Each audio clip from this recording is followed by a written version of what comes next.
Good afternoon, good evening, ladies and gentlemen.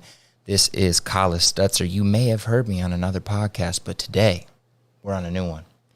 And we have a guest. Just like I say, if you're coming over here from the Culture Talks podcast, I say this every time, every week, and I'm going to bring it to this podcast as well. I'm bringing on a fire guest.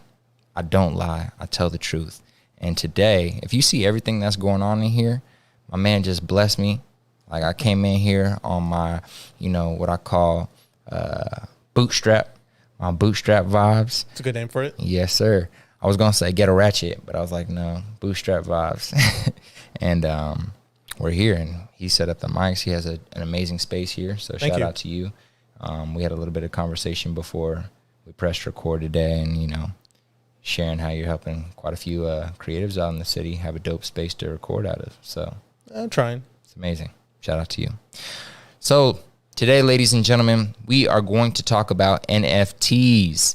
A lot of you guys may have heard about it via Twitter, via Facebook, via Instagram, via The Verge, because that's where I've learned all my information from, theverge.com. Maybe you have some friends that are interested in NFTs or that have already got involved in the space. Wherever you're hearing it at, Gary Vaynerchuk, Tom Bilyeu, all these huge NFL players. There's so many people getting involved in the space. So I kind of wanted that to be the first topic on the show, called NFTs 101 featuring Mark Serrano. Am I saying that your last name correct? Yep, perfect. Amazing. So before we get in there, would you just kind of share what you do? What are your interests? What do you do, for creative hobby work? Just let the people know who you are a little bit before we jump straight into the questions. Yeah, so I'm the creator and founder of Mixtape Monkey and Tape Eater, which are one's a music website, one's a music app, and they kind of interact with each other to get people or allow people the access to download, listen, and to share music that you couldn't find on traditional streaming platforms. So that's my main thing. I'm also a web designer, so I do freelance, also work at an agency downtown. Love it. And hobby-wise, I'm in the crypto space, NFT space. And I help other creatives with music and podcasts. I love it. So, quick question. What inspired you to start both of the companies you mentioned at the beginning? What was the initial inspiration? Where did the initial interest start before you jumped into creating something dope like you have? Yeah, I would put it up to just my earlyhood fandom of younger hip hop artists at the time. So it was a lot of Odd Future, Slaughterhouse, Mickey Fax, Lupe Fiasco, all these guys, Big Crit, Big Sean, Kendrick Lamar before he was, Kendrick Lamar. And I was such a fan of all these guys. And they were releasing these mixtapes on different websites. But every website was different.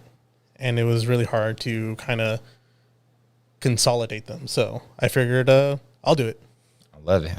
What was your go-to before you did it, though? Mine was DatPiff. I used to be on DatPiff all the time. And hotnewmixtapes.com, I think. Hot New Hip Hop? Hot New Hip Hop, yeah. So those were my two go-tos. DatPiff was kind of like my streaming page. Like that's what I used for like what's now Spotify, I guess. And then Hot New Hip Hop for like downloading stuff, figuring out what's new, what's out. What were your go-tos? It was definitely those two. There was a lot of Two Dope Boys, Not Right. And then just keeping up with radio stations in New York City and LA. So I was always tuning in to the coast to figure out what the vibes were. I love it. I was just hunting down music, and it was just forums, blogs, and it just, it was Mediafire links and Hulk share links and all that crazy stuff. I love it. And on the topic of music, I know you say you're not born and raised here, but I'm sure you've came across some artists in the area that you maybe like listening to, or could you drop one or two people that you enjoy from the area that you think are really talented? And it doesn't have to be hip hop, but if it's hip hop, amazing. But Herb the Phenom, yes, Crystal with the KH, yes. I also like Macy. She's fire. Brandocious, Nick Danger, those guys. Legends. They're good guys. Yeah, I love it. Well, ladies and gentlemen, let's jump right into the NFT talks, and we're going to start with the most simplest question of all. What are NFTs, Mark? From your perspective, from your understanding, what are NFTs? Right. So NFT is an acronym, non-fungible tokens, and that means nothing to anyone if they don't know what any of those words mean. But I guess the biggest or the easiest way to explain it is the Mona Lisa. So how much do you think the Mona Lisa is worth? 40 million. Okay, let's go with 40 million. Now, if I printed out a copy of the Mona Lisa, framed it, and gave it to you, how much is that worth? It's like $10, maybe $5. Yeah, maybe. If I know you copied it. Yeah, $5-10 at best. Mostly it's just trash. Right, facts. Yeah, so I'm gonna feel ripped off. Yeah, you're gonna feel ripped off. You printed this off. Yeah, if I didn't give it to you for free or, package it in a nice way, anything over $10 is a ripoff. Right. There's no way I could sell the copy for $40 million. Facts. That's true. So we're basically implementing those rules into the digital space. Okay, so there's ladies and gentlemen, there's an art piece on the wall right there. So that art piece on the wall, can somebody? It's not in the digital realm right now, right? This one is not, no. Okay, so but that is a one of one. That's fire. Fist bump me for that. So if I took a picture of that right now and I minted it, which we'll talk about what that means, could that technically be valuable? Like, matter of fact, before we get there, what does minting mean? So a lot of people, they hear about NFTs, they read a little bit about it, they're like, non-fungible token, what the hell is that? Then they're like, okay, it's a digital asset or it's digital art, or, and we're now seeing there's so many other functionalities to it, which we'll get to, but they're like, oh, it's digital art. But then they're seeing mint this, mint that. It's like, bro, I don't have any spearmint gum. So it's like, what is minting? What does minting an NFT mean? Yeah. Minting, that could even be something that the federal government does when they mint a coin or they mint a new dollar. It's that terminology. But basically minting is adding that artwork into the blockchain and establishing its creation date and its original author. Now, if you were to rip off an artist, yeah, you could do that. But will that bring validity to that art piece? If the actual creator minted it, let's say even a year later, it's on the blockchain. We know who made it. Right. And you can prove that too because of, what is it, the ledger or something like that? Yeah, it'll all be on the ledger. Okay. So there's like a lot of hype behind NFTs, but a lot of people still don't get it. It just popped up out of nowhere over the past year or two. For some people, the past 6 months, if you've really been in the space, maybe like yourself, you might have known about this stuff 3-4 years ago. But for, your standard general population individual walking down, whatever street behind us, they're like, this just came out of nowhere. So what's the hype? What's the fuss all about? Why is it important to people? Why is there millions and millions of dollars being thrown around? Like, in your best explanation, why do people care? There's a lot of reasons to care. If you're in the fine art world, this is a way to create perpetual and generational wealth for the creation that you make. A lot of artists currently, if they're lucky enough to sell their pieces for a high amount, if they were to be resold to another person, they don't get royalties on that.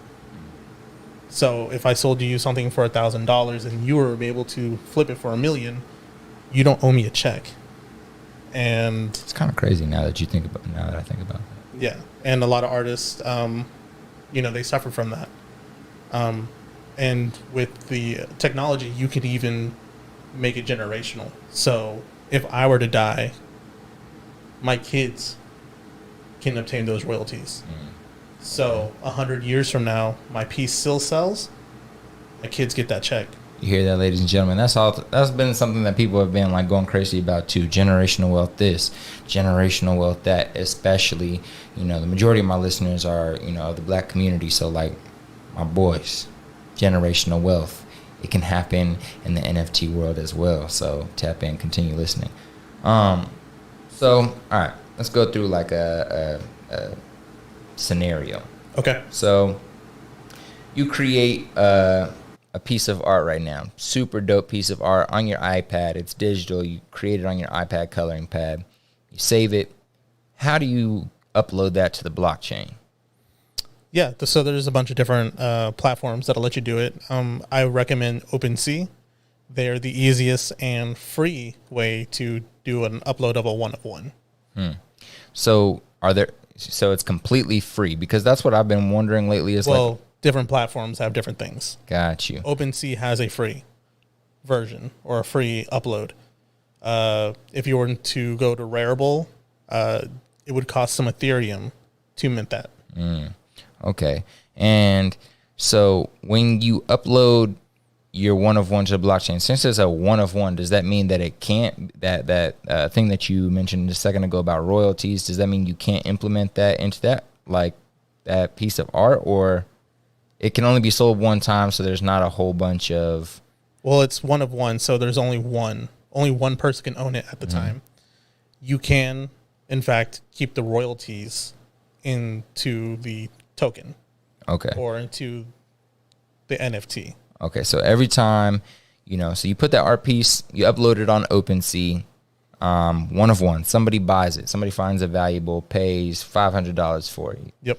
Somehow you either how do people build value around their token or their NFT though? Like how does it like compound? How does it, because we kind of understand the stock market, right? So if we think about the stock market, a lot of individuals will understand that. It's like, okay, I just bought some Apple stock, and this Apple stock is going to grow when people in the community think that this Apple stock is more valuable. They're going to buy more, and then it's going to get more expensive, more valuable.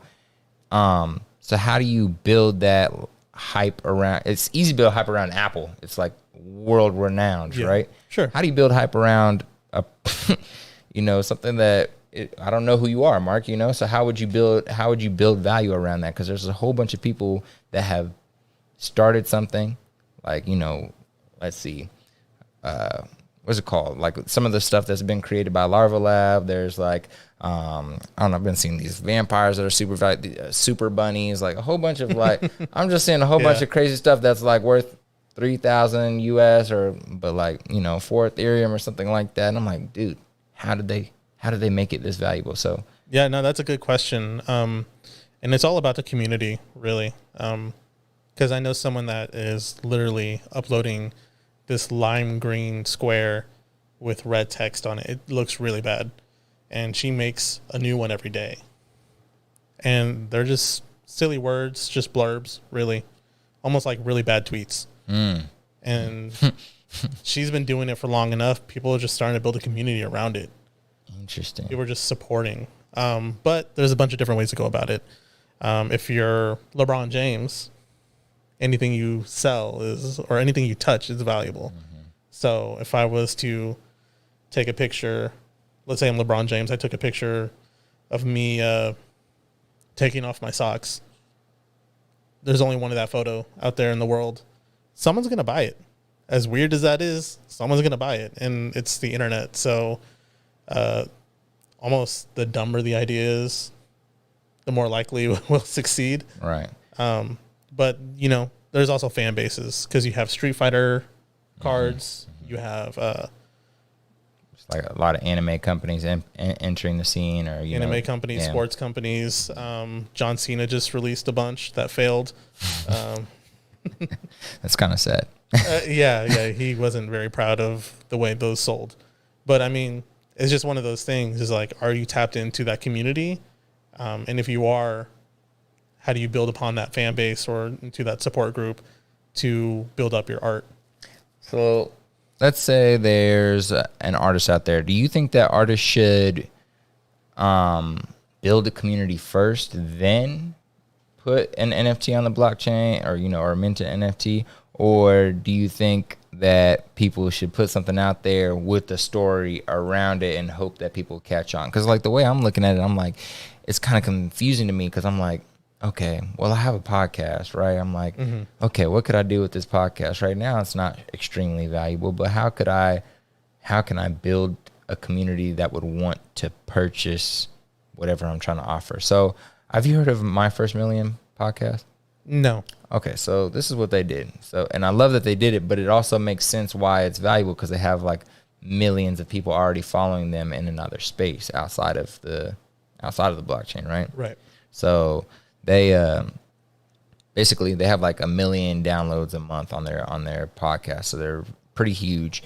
They released an NFT where basically if you purchase it, like you get 5 minutes on air to talk about whatever you want, to pitch your business, do whatever you want, right? Yeah. And you can either cash it in, like right there, right then, or, whenever you want, cash it in and do your 5 minutes and now that NFT's burned.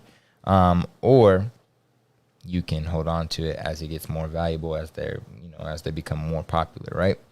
So they already have a community outside of before they even created it. So do you think there's like a better route to go, like, or how do you build a community, like, by just, Yeah. So that's the $1 million question. A lot of people have different routes. My biggest thing is to be unique in the space, because there's still a lot of creativity in the space, and there's still a lot of hype, and there's still a lot of excitement. So, play to that strength. If you're starting from zero across the board and you're trying to make something, I don't know. It's hard. It's like becoming the next rapper. Facts. Which hand do you have to, shake? Which baby do you have to kiss? Right. Whose songs do I have to rap on to become the next guy? Right. To build an audience around it. Yeah. Yeah. It's hard. There's no surefire way on this. There's not a 101 blog you can find that's going to make you $1 million. So do you think the people in the, like, let's say NFT purist or blockchain purist, do you think they are mad that it kind of blew up because now people are just putting like shit NFTs on the blockchain that have no functionality to them, no community built around it? They're just throwing it on there. Or do you think they're happy that it's getting more attention from, mass media and just general population? Yeah. It just depends on the purist. Marketers do this special thing where they ruin everything.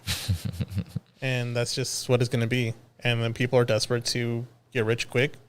And if you can mint these things for little to no money, I'll post bullshit all day as long as I can until something hits or until I give up. Right. So you're going to have those people for sure.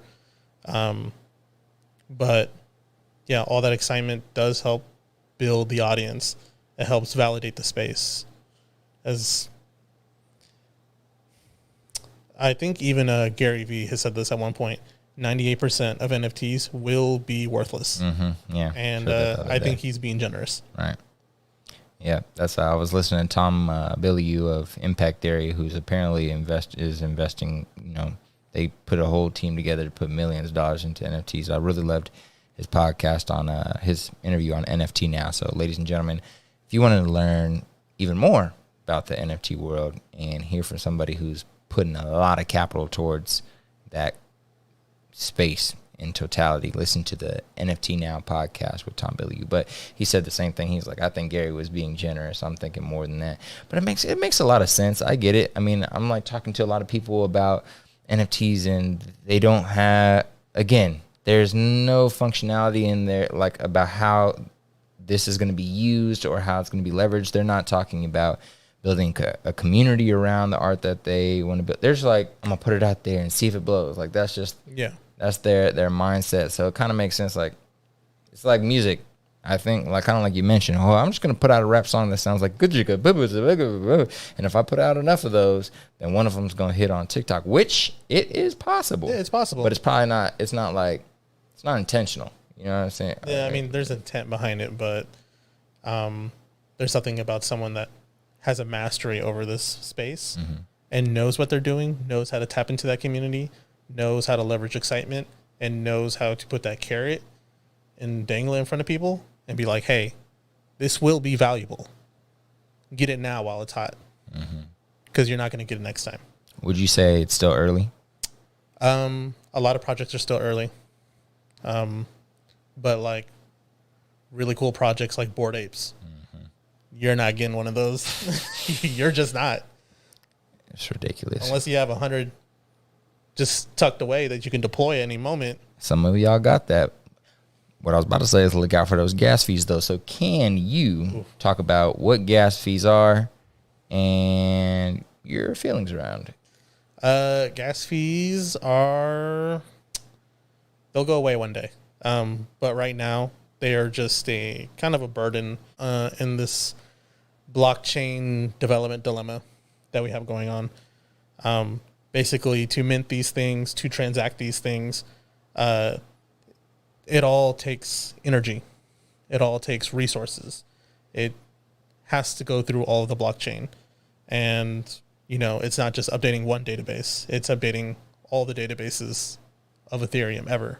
And yeah, that requires a certain amount of power, a certain amount of electricity, a certain amount of know-how. So while we just hit the London hard fork with Ethereum, Ethereum's becoming more scarce because every transaction and every time it's interacted with, Ethereum gets burned and it'll never be seen again, which makes it deflationary. So every time someone does that, it makes Ethereum more valuable. That's crazy. Yeah. So right now we're kind of waiting for 2.0 to kind of clear out the pathway or give more bandwidth to the space. And all those fees will hopefully be so insignificant that we don't ever have to really consider them. Yeah, and you mentioned the word scarcity. Isn't that at the end of the day like hype and scarcity kind of what the whole community is a little bit built around? You create a community, like you create a special community that people want to join, that people want to buy into. They want to join the conversations. They want access to what you're providing, but it's scarce. So would you say that that's pretty much what everything in the NFT space is kind of driven off of in a way, like is like this access to a specific event, community, situation, whatever it might be? Yeah, people that are excited about the financial aspect are solely focused on the scarcity of these things. But there are other people in this space that are worried about the functionality of these things. Some people think NFTs can be the future textbooks to colleges and college students, and that's how we're going to disperse information and, resell used books into the digital space. That's crazy. Yeah. I never think about that. Some people see it as a new way to stream music or share files. There's a lot of different applications in this, but the hype is built around the scarcity and how I bought this one piece of digital art for $500 and how it became $50,000. People are so obsessed with that aspect of it.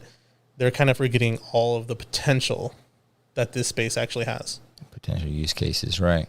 Yeah, I think that's one thing I really enjoyed about the past two podcasts I've listened to about this, because I'm doing this because I'm trying to learn about this as well, right? I'm doing this podcast because I want to learn about these different topics. I want to have conversations around things that I'm ignorant to, right? And so, the thing that I found most interesting is like there's so many cool ass potential use cases for NFTs that I've heard recently that are just so awesome. I mean, the podcast one I just told you about, I thought that was amazing. It's like, that's pretty dope. I've heard, how Gary Vee's using it with V Friends and his, live events that he's going to have over the next 3 years. Yeah, and those are going to be crazy. Those are going to be freaking crazy. And there's so many other, I have a friend doing one around like the sports community, with like people creating their own premium, cards for themselves, and college athletes and professional athletes owning their own, football card, but they create their own, and being able to have control and ownership over basically their likeness, right? We've seen, this new thing with the college athletes being allowed to make money off their likeness.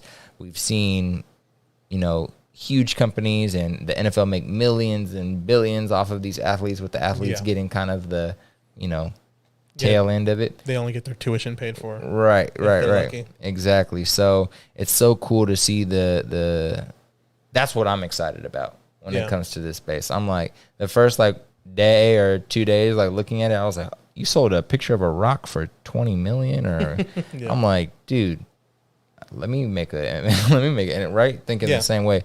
But then I started hearing, all these different use cases. So do you have maybe one or two that are your favorite that you've heard about, that somebody's already doing, or that you heard about on a podcast, or that a friend mentioned to you that you think are really dope, ways that the NFTs could be, the future in some lane? Taco Bell. Have you seen theirs? Mm-mm.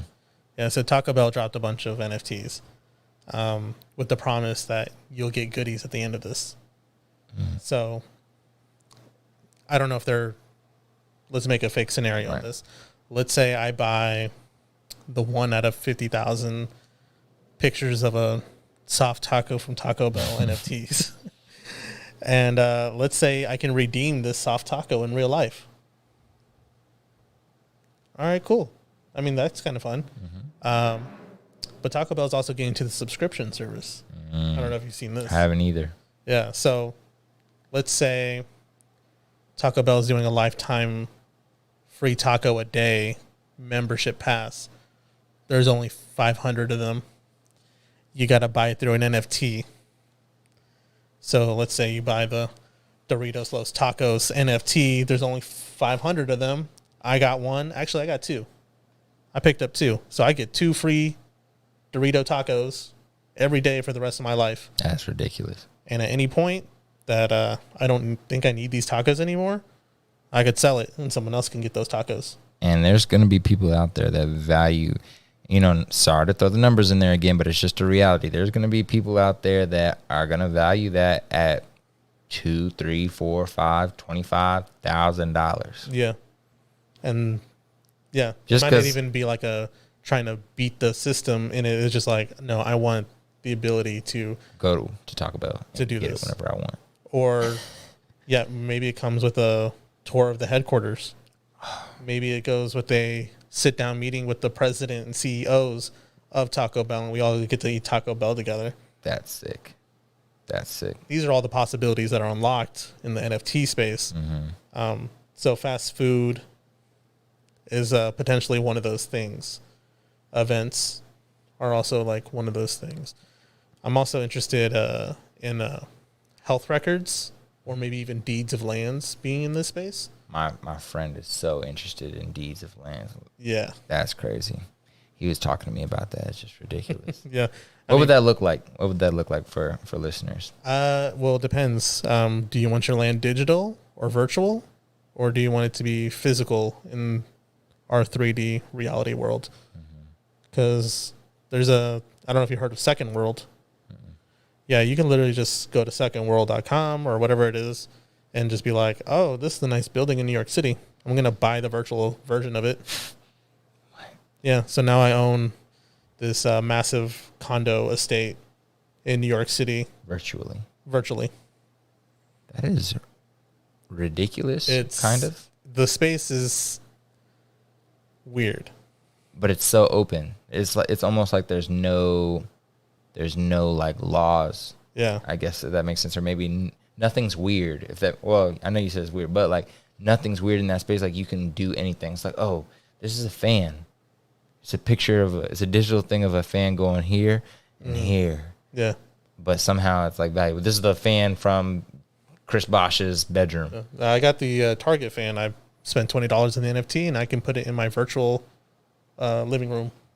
That's crazy. My friends can like interact with it if they wanted to. That's wild. There's also video games. So, if we're in the world, let's say we're playing Warcraft, I buy the legendary ice sword from the demon castle or whatever it is. Let's say I spent $500 on that thing, but I one hit kill everything. And you dub forever. Yeah, I dub forever. That's crazy. What who doesn't want this sword? I want the sword. I want the sword. I want the sword now. All right, there's going to be a nerd out there with an extra $50,000 laying in his bank account That just wants to win. Yeah, he just wants to win everything. He wants to be the guy. That's crazy. That's going to piss some people off for sure, though. Yeah, next time he's at Comic-Con, he's going to wear a badge that says, I own this NFT. And people are like, oh, my God, it's that guy. That's that guy. Right. So there's even clout to obtaining these things. Yeah, that's like the first thing I understood about the space is the clout. Like, Oh, yeah. There's potential for so much clout. And if you create, that's the thing. Like, if you create an NFT that's like, and then you create, it's literally like, if you think about it in the real world, like Supreme creating a brand that people valued so much that it brought you clout if you was rocking the t-shirt or shoes or. I think Bored Apes, Bathing Apes. Remember when Bathing Apes, you know, if huge. you had Lil Wayne was. Yeah, if you had a Bathing Ape jacket or hoodie, you were the coolest guy in town. Facts. I promise you. Facts. Shout out to Taylor Hicks, by the way. I know you out there in the world listening to this right now. I remember you the first girl I ever seen with some Bathing Apes on. I just want to say that. I don't know how old we were. I think it was like 5th grade or something. But anyways, you was flexing. Much love. Yeah, but now it's the Bored Apes. I'm trying to be Bored Ape Yacht Club. Now, let's say I own 3 of those things. Anytime I go out to an event, I can just start flicking through my pictures and be like, yep, these are what I own. It's 50 Ethereum each. And Ethereum's about $3,000 right now. So 50 times 3. Yeah. That's crazy. It's so awesome. I think the in the sport world, the one I'm excited about is I think there's a company called Recur or something that just raised like a lot of money. They're looking to I think it's them. But basically like turn highlights into NFTs. So like, you know, Tyreek Hill catches a one-hander, gets 2 feet down, back corner, touchdown. Somebody catches that highlight 10 seconds. He does a backflip. They get the thing. And then you sell that highlight to a fan, and they, like, have ownership, like, complete ownership over that forever. Yeah. And that's obviously going to compound in value. Imagine, like, what was that quarterback that was smoking a cigarette in the locker room? I have no idea. Anyways. But I would like that NFT. Yeah, y'all know what I'm talking about. I don't remember who it was. I think it was our quarterback when we won the first Super Bowl for the Chiefs, and NFL players used to smoke cigarettes in the locker room, and like, you know, when stuff was different. Yeah. And there's a picture of him back when it was healthy. Right, back when it was healthy, right? There's a picture of him, and I was like, imagine how valuable that would be in the NFT space right now. Yeah. That's crazy. Jack Dorsey, he NFT'd his first tweet. Ridiculous. Go Google that, ladies and gentlemen. The first tweet ever. Yeah. Google that right now and see how much that's worth. See how that makes you feel. And then tell me that you don't care about NFTs. Yeah. But, so do you think, you know, that NFTs are the future of the art world? We just talked about the use cases, so many lanes. Does not have to be art.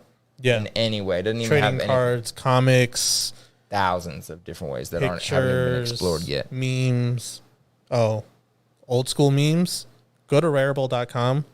Look up just the old school memes. Just like, didn't that girl crying? That little girl that was like looking in the camera like that, and like crying with the fire in the background. Yeah. That sold for like $500,000, I think. That's crazy. Yeah. And that's only going to keep it. People love making memes every day. And then there's going to be communities that are built around it. You know, it's funny. I was on LinkedIn today. I'm in sales for half my job. And there's like sales humor, whatever page that I follow on LinkedIn. And it's just a whole bunch of memes around sales. They're going to just take that over and transition that into NFTs. Like all these meme pages you see, they're just going to turn those into hundreds and hundreds of minted NFTs, and people are going to buy them.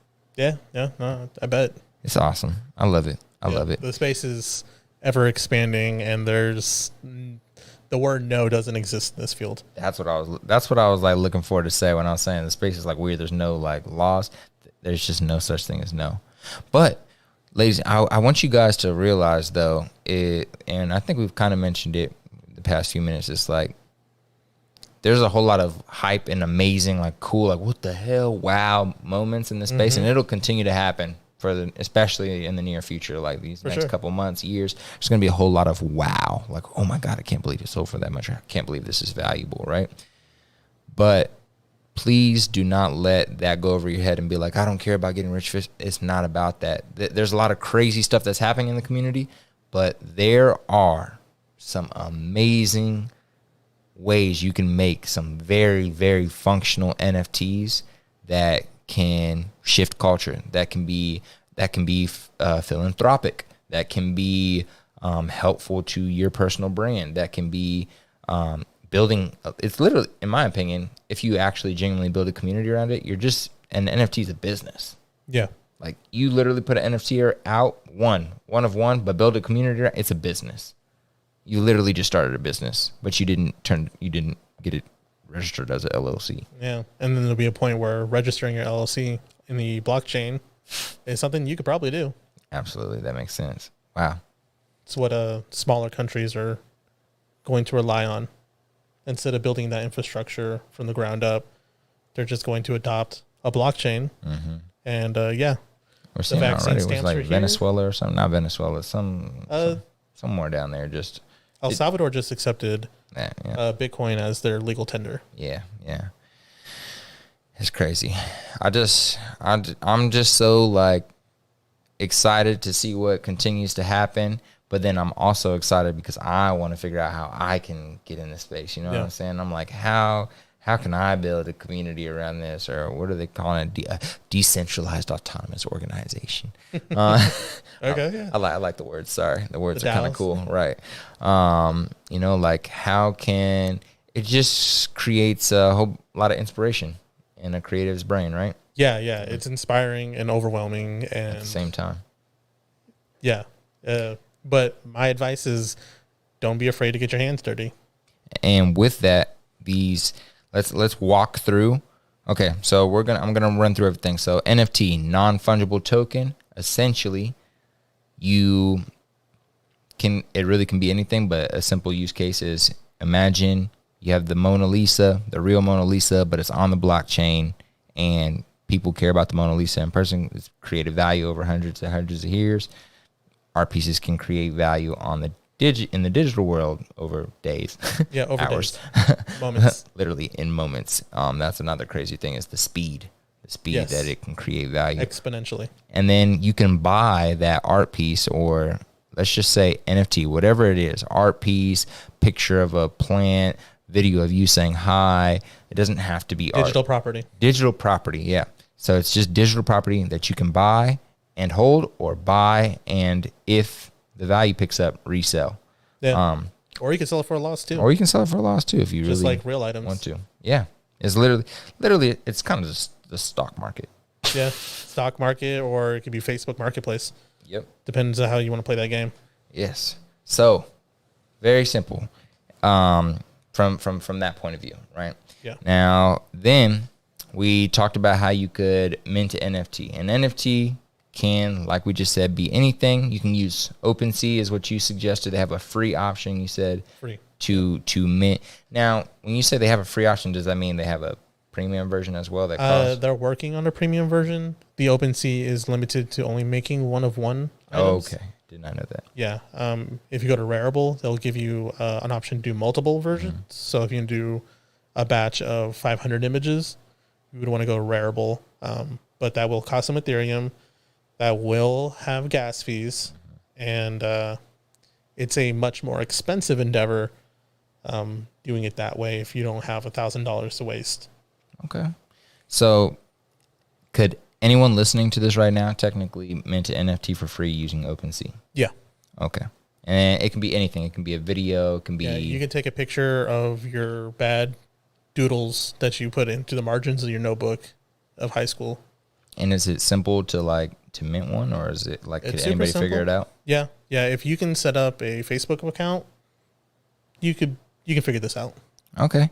And how do you sell one? How do you make it sellable? So say someone listens to this podcast, they're like, okay, I kind of understand an NFT is digital property that someone can buy and hold, buy and sell for a loss, buy and sell for a profit, or Yeah, those three things pretty much. Buy and hold because it's valuable and you get to be a part of a community. There might be some different functionalities to that NFT. Too many questions coming to my brain. Okay. So I take a picture of you right now, your shirt. Take a picture of your black shirt. Boom. Go to OpenSea on my phone right now. Boom, mint it, get it up there, right? Mm-hmm.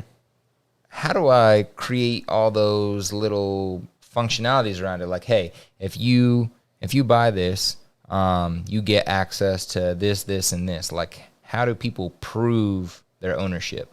I guess is the question. I guess that's kind of what Those are two different questions. Okay, yeah. Answer both then. Because I don't understand what my second question was. Yeah. Well, proving your ownership. Once it's minted, you own it. And that is visible to everyone in the blockchain. Okay. Anyone can look that up.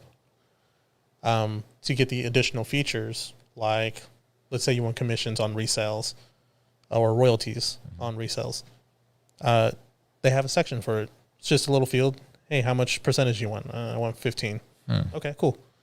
And then they also have a section for airdrops. Okay, and airdrops, for people that don't understand, it's literally, do you have an iPhone? Like, if it's something similar to a iPhone, but what you need to, that's what we should cover. But either way, it's literally like dropping NFT into somebody's wallet. Yeah, or you could drop additional images, videos, like what people are doing right now. Let's say you buy my physical, one of one, you get the NFT. And someone would just airdrop that into your wallet once they saw that you bought it could be like a video of me like, oh, here it is. This is me, the creator, putting in the box. This is going to be yours here in a minute. Or let's say I painted this, digitized it, made a one-of-one NFT. I can literally record a video of me burning the physical one.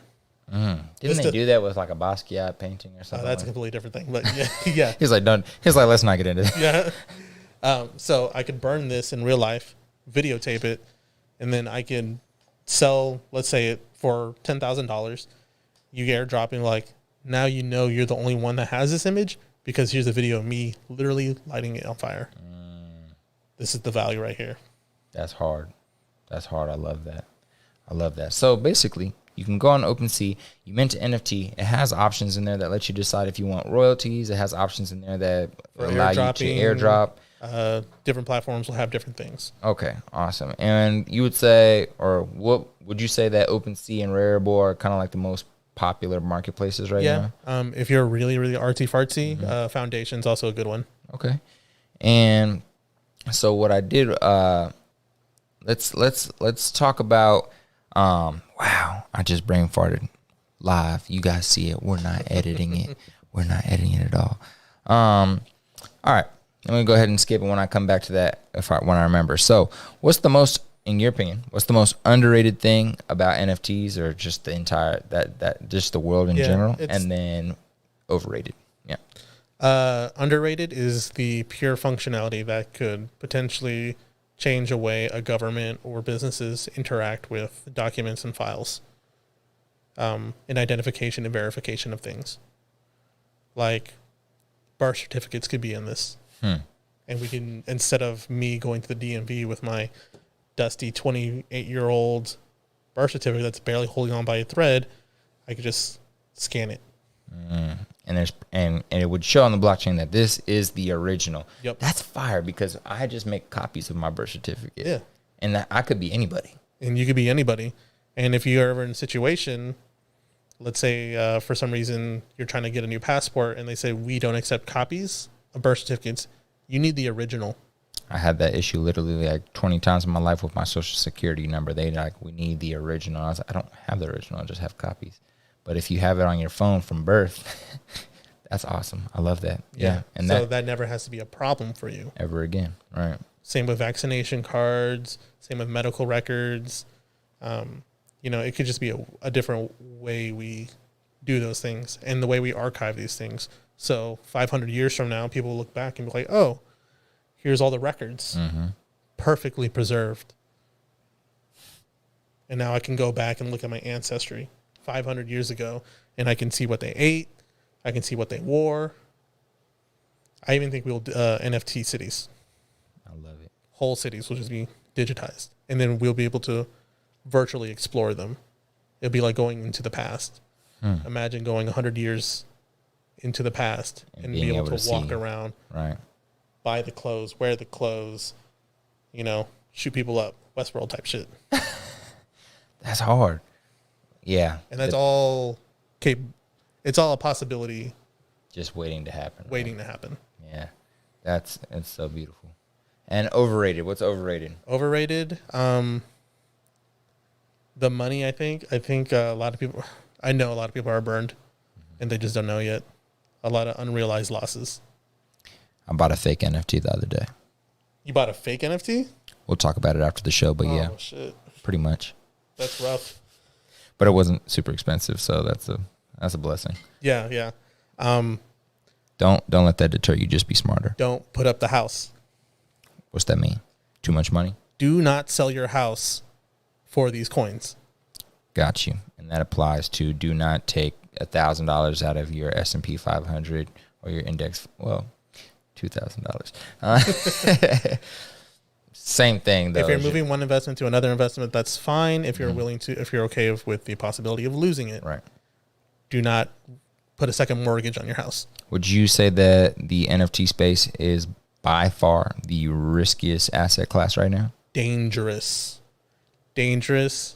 Right now, I'm watching a bloodbath, and no one knows they've been hit yet. How do they not know, though? Are you saying that they are buying this for however much and they think that it's extremely valuable, but it's just kind of for people who know the space a little bit better, it's just obvious that that's just going to die? They're buying up too much and 98% of stuff, like Gary Vee said, is going to fall off and you just put $70,000 of your house. Yeah, okay, let's pick on Bored Apes. Mm-hmm. It's hot and cool right now, but is it in 10 years? Right. I don't know. Right. I don't know if that's a brand that can last 10 years. A lot of people are confident that it is. I believe it is. But I'm not going to put all of my last $100,000 on one image of a bored monkey. Although they are dope. They are dope. All of them are dope. Very fresh. But I'm not going to risk my livelihood on these things. For me, the safest bet is to invest into the blockchain that they're ran on. So it's almost like choosing car brands. We can sit here and Kia is better than Subaru and Honda is better than Toyota. Okay, cool. But if you sell gasoline, you don't care who is the better brand. They all need you to fuel that system. And that's what Ethereum is. It's the gas. It's the hard oil. I like that. I like that a lot because there's a higher chance that wins long term. Oh, yeah. Than a specific NFT. Yeah. And if it does win long term, you still have access to what's winning right now, and you can leverage that to buy NFTs when you know or really trust that something's valuable. So you're technically winning the whole time. Always. I like that.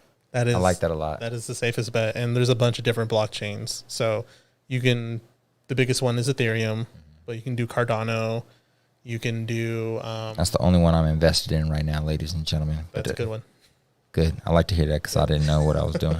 There's Polygon. This is not investment advice. None of it's investment advice. Do your own research. Think about things. Slowly. Say it out loud 3 times. Right. No, that makes a lot of sense, though. Look at a picture of your kid and mom. Man, because they about to not have a house. Yeah. Disrespectfully, y'all. Y'all should be ashamed. Yeah. I'm just playing. People have become overnight millionaires. Yeah, off this as well. Right. I love it, though. I love that. That's actually a great piece of advice, so I'm going to adopt that. Is like, instead of taking money from my other investments or from my savings or from my whatever check that comes in and putting it to buy an NFT, like just transferring it only to buy an NFT, transfer it into Ethereum first. Let that chill, keep searching, be sure about my investment. And if I'm not sure, then at least my money's still in a pretty decent place. You know what I'm saying? At the end of the day, everything is rocky, everything is volatile, but it has a good chance of winning long term. As of today, everything's at a 10% drop. Right. And that's just how it goes, though. And that's just how it goes. Yeah, that's just... People are sick on Twitter. For me, it's just another day on the boat. Yeah. That's literally just another... You know, all you got to do is look at the people who are, like, winning in space or have created huge... Coinbase founder. He's like, dude, 10 years ago, it does the same thing. It's growing. It's getting more popularity. You have to believe in the technology first. That's why I would like to flip it on its head. You have to believe in a company first before you buy the stock. You don't buy the stock just because you're like, oh, I think it's going to go up. Yeah. Or I think this can be a valuable company one day. No. What do you know about the company? Do you actually believe in the company? Do you actually trust? Is there things do they have cash flow? Right. Can they make sales? Exactly. Apple's a safe bet because they sell out every year. Exactly. So when you think about that from the, blockchain or cryptocurrency, standpoint, it's like, okay, what's the use case long term? We've talked about some of it on the show. If you just go read about it, you'll learn how awesome it could be in the future if just do your research. Yeah, long do your story research. Love I it. would do 3 weeks worth of hard research on all of the space before I even put $1 up. I only put in a week and then I put $90 up, so don't follow me. Hey, no, that's fine. I YOLO'd into the space too with Dogecoin. I did not buy any Dogecoin. I didn't buy because all my friends were buying. I was like, I'm not doing it then. I'm not doing it. I was one of those because I'm like, all of y'all don't, because I'm like one of the type that like over research. Like I love like really understanding what I'm doing. You know what I'm saying? I don't want to do. And so I'm like looking at it. I'm like, okay, I see how it could be valuable. But all my friends who don't really read about it, just buying because they heard they could get richer buying, so maybe not want to buy it. And that makes sense. That's a safe way to play it. But this is also the internet, so stupid wins sometimes. I like that. Fist bump me again. I like that. So I'm going to ask you 2 questions, and then we'll wrap it up. First and foremost, I really appreciate your time. Again, ladies and gentlemen, shout out to my boy. I pulled up here raw style. I had my ladies, what's that called? Ring light. Had my iPhone, had my laptop. See, I was ready to go. I was ready to rock it with that. But he was like, my boy, you want some mics? I was like, you know what? You too kind. So I appreciate you. Yeah. I feel like we kind of answered this question, but maybe you can finesse a little bit. What do most people get wrong about NFTs, and why do you think like that is? Yeah. They think it's a get rich quick scheme, and it's not. It's not a way to get rich fast, and it is not a scheme. There's real technology. There's real advancement in this space. And I think people need to respect the technology and the brands that go behind this. A lot of people are putting in, 60-hour weeks on straight development every day in, day out. Hustling, and there's billions of dollars being pumped into this space. So Billions. Go look at how much money was being thrown around on OpenSea in 2019. Now go look at the month of August. Yeah. You will cry. It's the most ridiculous thing I've ever seen. Yeah. This is a legitimate space. So I would respect it. Respect it, that's so. Yeah. Love that. Who do you follow right now to learn more about the space? I know you say get dirty. That's the best way to learn. Yeah. That's the best way to learn. That's but how I'm hard-headed. I like it. But who do you trust in the space and maybe suggest to other people to follow on Twitter, or maybe to watch some YouTube videos, or maybe to read this book, whatever it might be? How can people who want to learn more about the space in the month of October, what should they do for, the next 30 days? Yeah. If you're really into Gary Vee's brand already, that is a good level 1 to get into the space. I also follow Big Boy Crypto. Though he's not that big into the NFT space, he will touch on it, and he does make NFTs. The Modern Investor, I'm actually not sure what his nationality is, but he travels the world, and he lives off crypto and NFTs, and he makes a new NFT every day. That's fire. And then Journey Crypto. Okay. So those last three mentioned are Twitter or Instagram, Twitter, YouTube's. Twitter, YouTube's. Got you. Okay, one more time. Run those last three. BitBoy Crypto, Journey Crypto, and The Modern Investor. All right, next 30 days, I want you guys to go into full research mode, studying those three individuals. A lot of you guys I know already like Gary Vaynerchuk, so I agree. Great level one. Great level one. Tap in. All right, brother.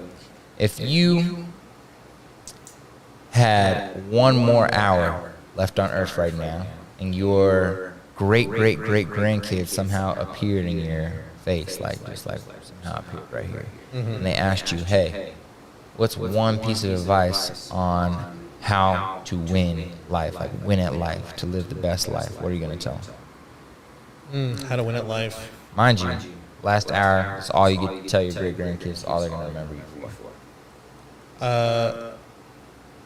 Find supreme understanding of yourself. Pursue your happiness. And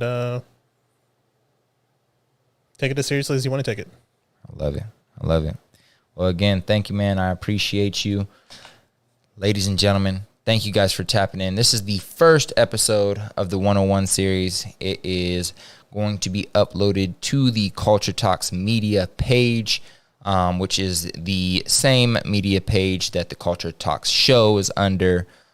We will be interviewing individuals from all across Kansas City, all across the Midwest, all across the West Coast and East Coast, which means the entire country, about topics that you might be interested in, that I might be interested in. Felt like NFTs was a great start. It's a big topic. Hell yeah. We might have to run this back again to talk more. You can do a whole podcast just on NFTs. You can. I kind of want to start one after this conversation, but I'm gonna chill on that. Okay. So yeah, man, keep tuning in, ladies and gentlemen. We are going to do a whole bunch of episodes: Fat Loss 101, Psychedelics 101, Religion 101, Meditation. We're going to do a whole lot of conversations with a whole lot of dope people just like Mark. Mark, where can people follow you? How can they support you? And what can they do for you to, help you win more? You can follow me at Mark Serrano Pro on literally every social network, or at Mixtape Monkey on all the other networks. And you can check out my YouTube videos. I do basic how-to videos or music reviews, or just support the website and, find some cool music that you like. And that helps me out just by clicking on the website. Hell yeah. Ladies and gentlemen, that is a wrap.